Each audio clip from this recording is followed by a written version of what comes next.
Hello listeners and welcome. Today we're taking a closer look at Devil in Ohio by Daria Politan, a book that's been adapted into a Netflix series and is making waves for all the wrong reasons. Now let me say this up front.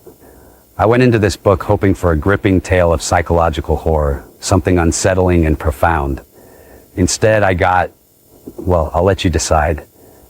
Let's start with the prologue. Here's how the book begins. As she peeled the catatonic girl's hospital gown off her back, the nurse's face paled. Red lines, brimming with blood, had been carved deep into the teenage girl's porcelain skin. The congealed liquid was starting to tighten, crack. The maroon lines were precise, stick straight. There was no way the girl could have done this to herself. This has been done to her. The nurse gazed at the nest of lines. The slices formed a 5-pointed star, an upside-down one. Around that, a circle was engraved, sign of Satan. Now, I don't know about you, but this feels like it's trying way too hard. 7 paragraphs could and should have been boiled down to 1. The description of the girl's wounds is laborious, over-explained, and frankly, a little redundant. Do we need to know that the lines are stick straight? Couldn't we have gathered that from the fact that they're described as precise? And while I'm all for vivid imagery, this is a little excessive. And here's my favorite part. The nurse immediately identifies the pentagram as the sign of Satan. How does she know that?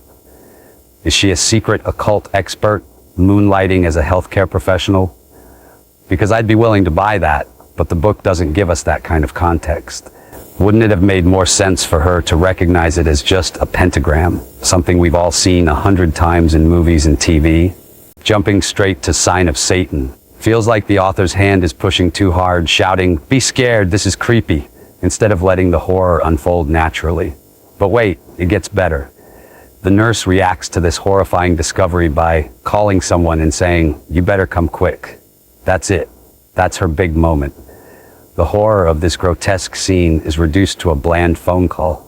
The prologue sets the tone for a story that's less about creating real suspense and more about throwing every horror cliché at the wall to see what sticks. But hey, maybe it gets better in chapter 1, right? No, it doesn't. Chapter 1 opens with this literary gem. The tan cornflake looked like a lonely island in the translucent sea of 2% milk. Look, I know opening lines are important, but really? This is the hill we're starting on? First of all, who describes a cornflake as tan? We all know what a cornflake looks like. And describing it as a lonely island is just silly. It's a cereal flake. And then there's the milk. Translucent 2% milk? No. That's not how milk works. It's opaque. This is a moment where a little fact-checking or some restraint in metaphor could have gone a long way. But wait, there's more. Our narrator, Jules Mathis, snaps a picture of the cornflake, explaining that she's working on a photography series she's calling Still Life. She says it's her way of rebelling against the mundane, of finding beauty in everyday moments. Which, okay, fair. But the explanation is so on the nose that it feels like the author is waving a neon sign that says, "Jules is deep and artsy, you guys." Subtlety, where art thou? And then we meet Jules's little sister Danny, who's immediately annoying. Danny reminds Jules that there are no phones at the table, which sets the tone for her tattletale persona. She's obsessed with fashion magazines and celebrities, and the book drops heavy hints about an eating disorder in a way that feels clunky and obvious. The rest of the Mathis family is introduced in equally uninspired strokes. Helen, the perfect older sister, is practically glowing with golden child energy. Mom is the overworked psychiatrist who neglects her family. And Dad, well, he's just kind of there. He's the furniture of the family, present, but with no discernible purpose. Here's the thing. None of this feels fresh.